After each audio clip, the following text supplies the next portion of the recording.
If you've been following the story of Lips and the serious charges his husband is facing, then you know just how intense and confusing this case has become. Today I've got a full update for you, straight from someone who actually spoke to his lawyer. From delays in the bond hearing to the next steps in the indictment process, we're going to break it all down so you know exactly where things stand. I'll also be writing him personally, so if you want your voice to be heard here on YouTube, you're in the right place. Hello everyone and welcome back to Lindsay Unfiltered. And today I'll be here giving you guys an update on Production's case. If you guys don't know who Production is the spouse of the late YouTuber Lips. Lips was allegedly unalived at the hands of his own spouse. And now his spouse rots in a Gwinnett County jail. Now, you guys have been asking me for updates on this case. I wish I had more to give you, but there's just really not that much more to give. But I did see a video from another YouTuber, Psychology Eats. Shout out to that YouTube channel. She spoke to Production's attorney to see what was going on with this case. Now, I went through with you guys all of the dates of his upcoming hearings and things of that nature in my last video. If you haven't checked out the Lips playlist, I suggest you go do that right now. But with Psychology Eats reaching out to his lawyer, I wanted you guys to know what has been said and what is new and developing for this case. As you all may or may not know, Production has a public defender. A public defender is a lawyer afforded by the state. So these lawyers handle lots of cases, tons of cases, hundreds, thousands of cases. They don't put any priority in one such case. They treat them all the same. The public defenders are under a lot of stress and they don't defend these defendants with everything in them. If they did, they'd just be burnt out. So I would say it's really protocol. He has a protocol lawyer. He has one because the law says he has to have one, right? According to Psychology Eats and the attorney for Production, there was a bond hearing on June 3rd.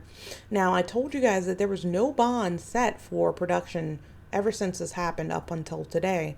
But there was a bond hearing to see if they could establish a bond, but it seems as if that bond hearing was withdrawn. What does it mean for a bound hearing to be withdrawn? In the legal context, a bound hearing refers to a hearing where a judge reviews the evidence to determine if there's enough probable cause to send a criminal case to a higher court for a trial.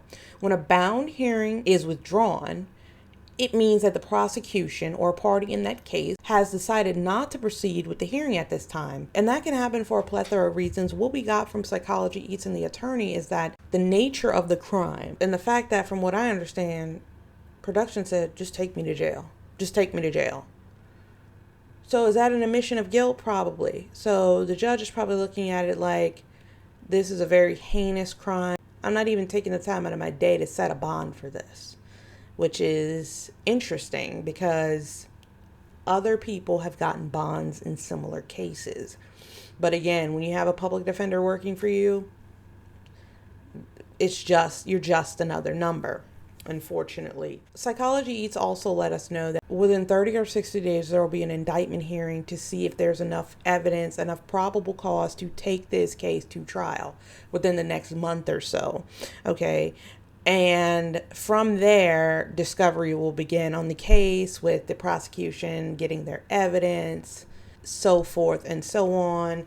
Maybe a plea deal will be offered. We do not know that as of this time. Long story short, they're not giving us a lot on Production right now. It just seems like he's just another number going through the system, as unfortunately a lot of inmates do, a lot of Black inmates do. It's no different for anyone, right? He's just going through the system, right? So I've dabbled in my head with writing Production. It is important because Production was also a YouTuber, right? It is important for us to hear from Production. While the things he's alleged of are egregious and terrible and horrible, I feel as if the only way we can continue to cover this story in any magnitude is to hear from the man who was there. Now, we don't want to compromise his case or anything of that nature, but we want to speak to Production.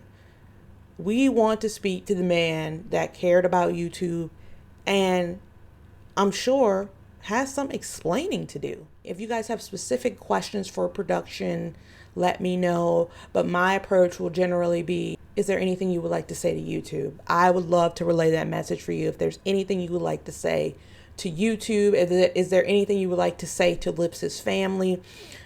These things need to be addressed. It's very sad because YouTube is a career. YouTube is a job. So when people that are YouTubers fall down in any way, you hurt a little bit because it's like you lost a coworker in a sense because you know how hard it is. I have 3,000 followers and I know how hard it is.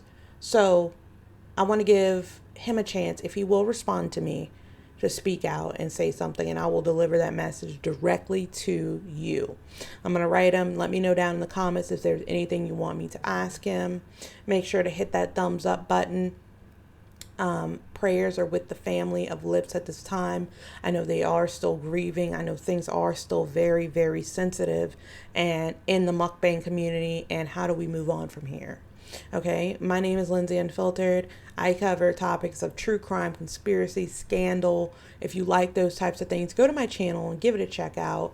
Hit the subscribe button, hit the like button. I hope you guys enjoy your weekend and have a great rest of your day. Bye now.